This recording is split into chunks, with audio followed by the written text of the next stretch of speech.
Salam, selamat pagi Ibu dosen dan teman-teman. Perkenalkan, nama saya Nining Kepole, kelas E, Prodi Pendidikan Kristen Anak Usia Dini.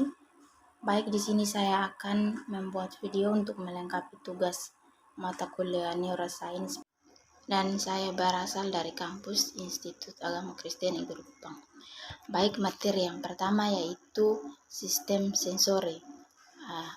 Pengertian dan kecakupan sistem sensori. Sistem sensori atau dalam bahasa Inggris sensory system, yang berarti hubungan dengan panca indera atau panca indera. Sistem ini membahas tentang organ akhir yang khusus menerima berbagai jenis rangsangan tertentu. Rangsangan tersebut dihantar oleh sensori neuron atau saraf sensori dari berbagai indera menuju otak untuk ditafsir. Reseptor sensori merupakan sel yang menerima informasi baik kondisi dari dalam maupun dari luar tubuh untuk dapat direspon oleh sel pusat. Bagian yang kedua yaitu B, anatomi dan fisiologi indera pada manusia. Seperti yang telah dibahas sebelum, bahwa indera merupakan reseptor yang dapat menerima rangsangan atau impuls dari luar tubuh, atau disebut juga eksereseptor.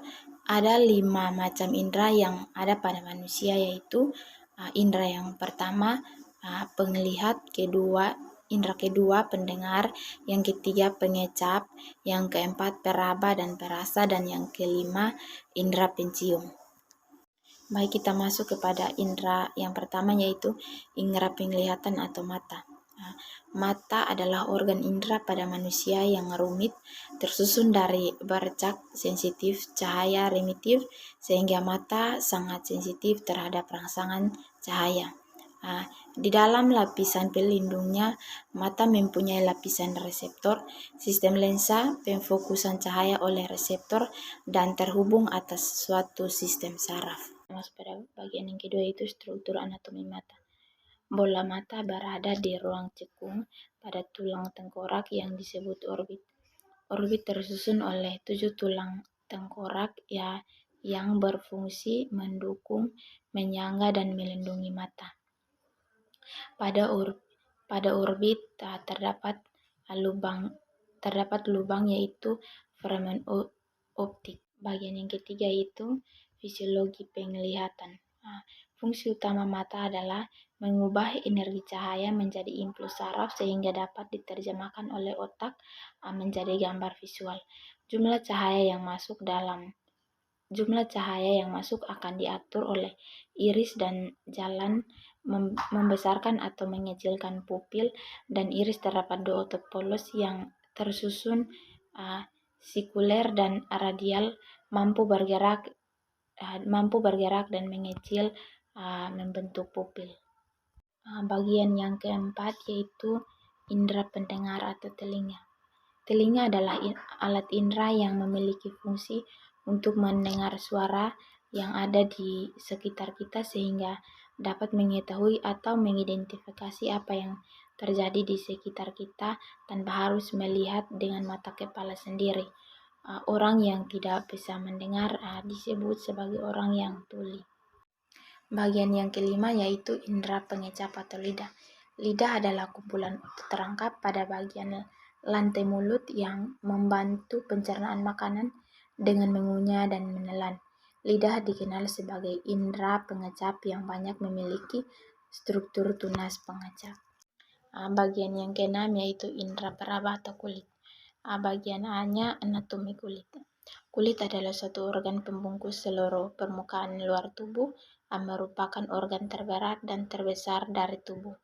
Seluruh kulit beratnya sekitar 16% berat tubuh, dan organ dewasa sekitar 2,7 sampai 3,6 kg dan luasnya sekitar 1,5 sampai 1,9 meter persegi. Tebalnya kulit bervariasi mulai dari 0,5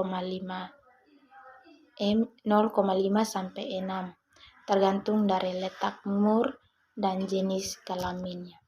Yang ketujuh yaitu indera pencium, pembau atau hidung. Manusia dapat membedakan berbagai macam bau karena memiliki banyak reseptor pembau. Namun kemampuan tersebut ditentukan oleh prinsip-prinsip komposisi alat pembau atau sistem olfaktion, biasa juga disebut dengan organon alfokus, dapat menerima stimulasi. Bagian materi yang kedua yaitu perkembangan manusia. Bagian A, pengertian perkembangan. Pada dasarnya perkembangan merujuk kepada perubahan sistematik tentang fungsi-fungsi fisik dan psikis. Perkembangan merupakan proses yang dialami oleh individu melalui dari masa konsepsi sampai meninggal dunia, yang berlangsung secara sistematis, progresif, dan berkesinambungan. Bagian B yaitu faktor-faktor yang mempengaruhi perkembangan. Secara umum perkembangan anak dipengaruhi oleh beberapa faktor. Yang pertama, faktor internal. Faktor internal segala sesuatu yang ada di dalam diri individu, yang termasuk dalam faktor internal yaitu faktor jasmania, psikologis, kematangan fisik dan psikis. Yang kedua itu faktor eksternal. Faktor eksternal segala sesuatu yang berada di luar diri individu, yang termasuk dalam faktor eksternal yaitu faktor sosial, budaya, lingkungan fisik dan non-fisik. Bagian yang ketiga, faktor-faktor yang mempengaruhi perkembangan anak usia dini. Yang satu, faktor perkembangan anak usia dini bagian A, faktor turunan atau hereditas. Hereditas merupakan faktor pertama yang mempengaruhi perkembangan individu. Setiap individu yang lahir ke dunia dengan suatu hereditas tertentu, ini berarti bahwa karakteristik individu diperoleh melalui pewarisan atau pemindaian dari cairan-cairan germinal dari pihak kedua orang tuanya.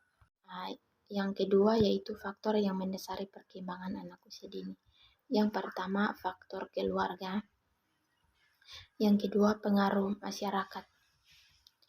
Baik, ini adalah video singkat dari saya atas nama Nining Kepole. Sekian dan terima kasih. Salam.